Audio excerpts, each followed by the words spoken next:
Hey dear, it's Zimzy here, and we have a whole year of amazing looking new book releases ahead. So I want to talk about some of my favorites, and just to keep like this video somewhat shorter and somewhat more manageable, I'm only going to cover new releases that go up to like August, so the first half of the year. And FYI, I love fantasy and sci-fi and horror. So if you're into that, maybe you'll like something on this list. Starting off with the horror category with The Hacienda by Isabel Cañas, and this story is kind of set during the end portion of the Mexican Civil War, and it follows Beatriz, whose father was executed, so she's left destitute, she's left homeless, so she accepts this handsome man's marriage proposal. However, there are rumors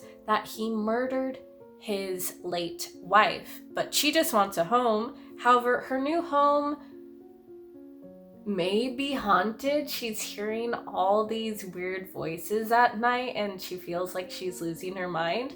So she asks for a priest's help to confront the dark presence in her home. And I love gothic novels so much. This sounds so interesting, and I'm a little bit naughty, but I do hope there is a relationship between her and the priest. Forgive me, Father, for I have sinned. Okay, next we have one I actually have an arc of, and this is Anatomy, a Love Story, which is a gothic mystery love story between a woman who is trying to study to become a doctor and like the corpse robber, the grave digger who's trying to help her study anatomy. So that sounds amazing and fantastic. Plus, like, there's weird things going on with the corpses and like a dark secret in the city that they're trying to investigate and uncover.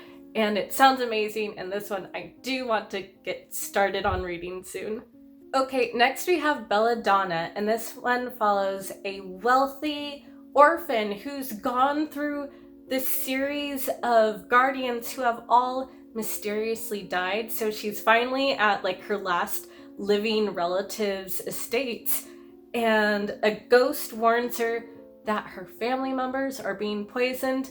So she makes a deal, a bargain with death to try to investigate her family's murders before anyone else dies. And I think that is so cool, asking death to help with a murder. That sounds fun. Okay, next we have What Moves the Dead, and this one follows Alex, who goes to their childhood friend's home. However, at their friend's home, all the wildlife seems to be transformed by this weird fungus, and this is actually a retelling of Poe's Fall of the House of Usher, and I am a complete Poe fanatic. I love my gothic literature, so this one sounds so amazing. Plus it has freaky funky fungi, so it sounds like the perfect recipe for me. Next we have kind of like this cosmic eco horror book I'm really excited for, and this one is Echo by Thomas Uldhivelt. I hope I said that correctly, but this follows a man named Nick who's woken up from a coma, unable to speak. However, he has all his memories still, and he remembers that he and his friend went to like this strange valley where they found this mysterious presence which is now inside of him and threatens to destroy everything around him. And it just sounds amazing, and the cover is amazing, and it sounds so up my alley, so I'm really excited to get into this one. Okay, next we have Into the Sublime, which is a story about 4 girls who go into this underground cave, which is said to have a lake that reveals your darkest fears. However, only 3 girls go out, and the police are trying to investigate what happens, and there's all these mixed narratives, and we tried to untangle the story, and it sounds like a complete mind trip. Plus, I just love like underground settings for horror, like with The Descent, where it's really claustrophobic. So this one sounds creepy, yeah.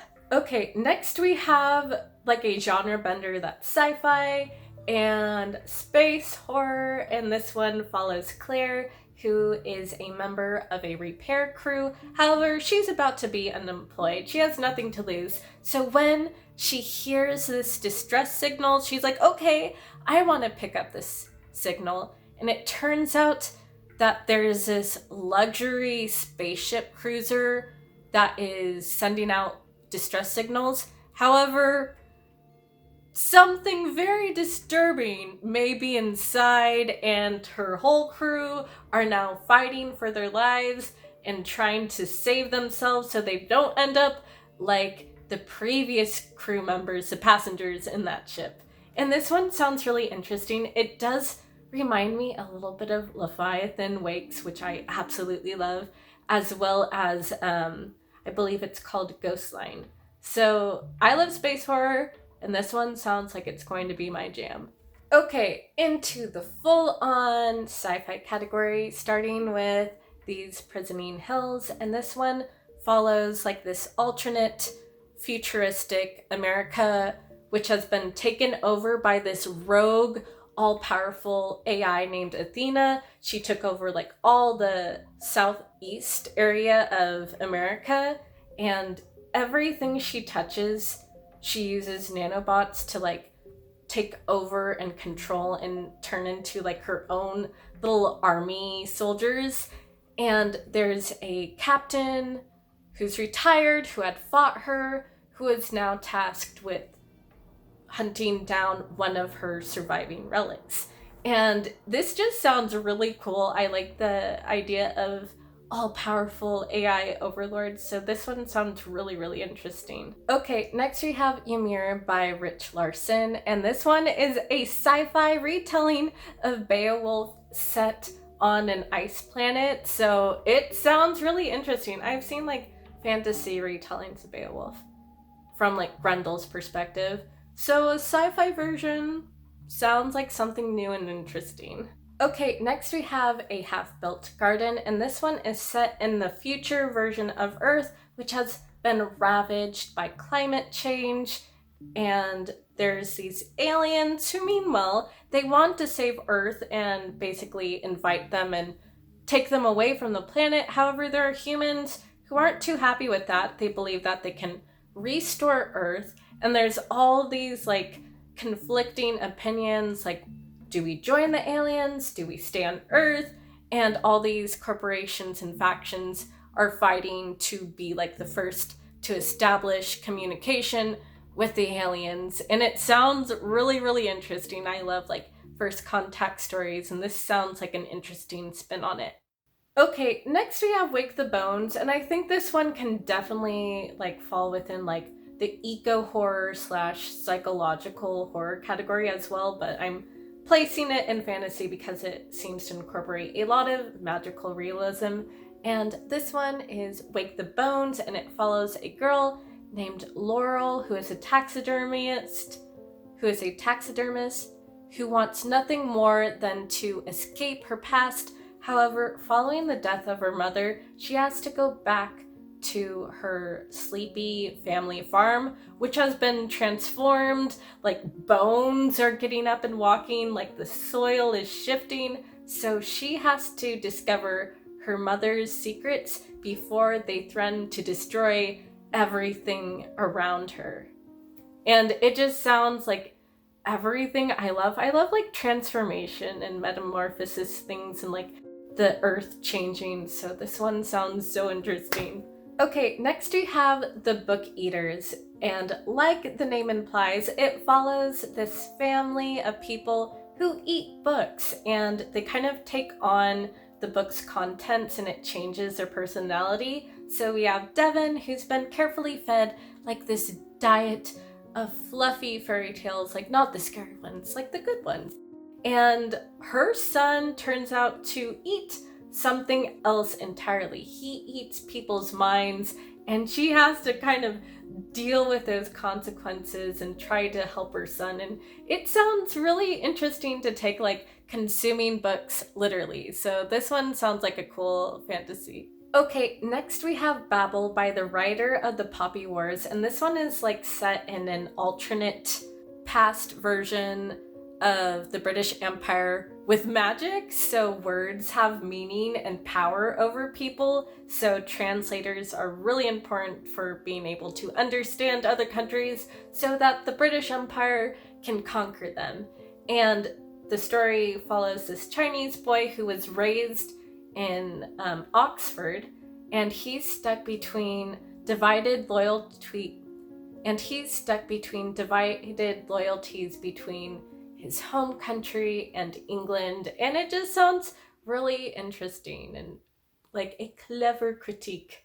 Okay, next we have Daughter of the Moon Goddess, which is based off of Chinese mythology, and the story follows Xingyin, who is trying to save her mother from the Celestial Emperor. So she decides to disguise herself and infiltrate the Celestial Kingdom. However, in the process, she starts falling in love with the Emperor's son. So she's divided between her love for the Emperor's son and the love of her mother. And I'm just a sucker for forbidden romances. I like a little bit of like fluff and cheese. So this sounds like a really amazing story. Okay, the next one is The Bone Orchard, and first of all, I love the cover. That is what caught my attention. Like, put a skeleton on something and I will want it, because that's my aesthetic.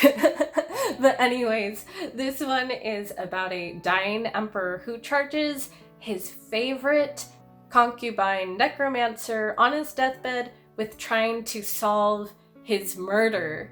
However, the necromancer kind of hates the emperor, resents him, and she has to decide whether she goes with what she wants to do or what is best for the kingdom. And this one sounds really interesting. I just love any dark fantasy with necromancy. And I remember there's also another series, I set it out. So the Necromancer Chronicles is also about like a necromancer detective, and because I love this series, I hope I will love this book as well. Okay, next we have The Justice of Kings, which follows Sir Conrad, who is the king's justice, meaning he's the jury, the judge, and executioner all in one, and while he's investigating this murder of a noblewoman, he uncovers this startling secret that may threaten to overthrow the entire kingdom. And I've noticed this trend of like fantasy murder mysteries going on lately after like The Helm of Midnight, and I don't mind. I'm all here for it. Okay, last but not least, we have The Daughter of Redwinter, which follows Rain, who is a necromancer who can see and speak to the dead, which is something many people hate and would kill her for. So she's forced to be on the run, and she finds refuge with a deluded cult, and while she's there, unbeknownst to her, she saves this wanted woman who's stolen an object from a monastery, so she catches unwanted attention and she gets entangled into this plot. And again, I love necromancers and will probably read anything with necromancers in it, so I'm really looking forward to this one. Okay, those are some of the books I'm most excited for the first half of 2022. I did try to narrow it down and pick like some of my favorites, because if I included everything I wanted to read, I'd be here for like an hour and it would take forever to render, so yeah, I had to make some sacrifices. But if I missed one of your favorites, let me know down in the comments below, and let me know what you're most excited to read, whether it's new or an older book that you haven't quite gotten around to reading this year. Alright, thanks for watching, and I'll catch you on the flip side. See ya!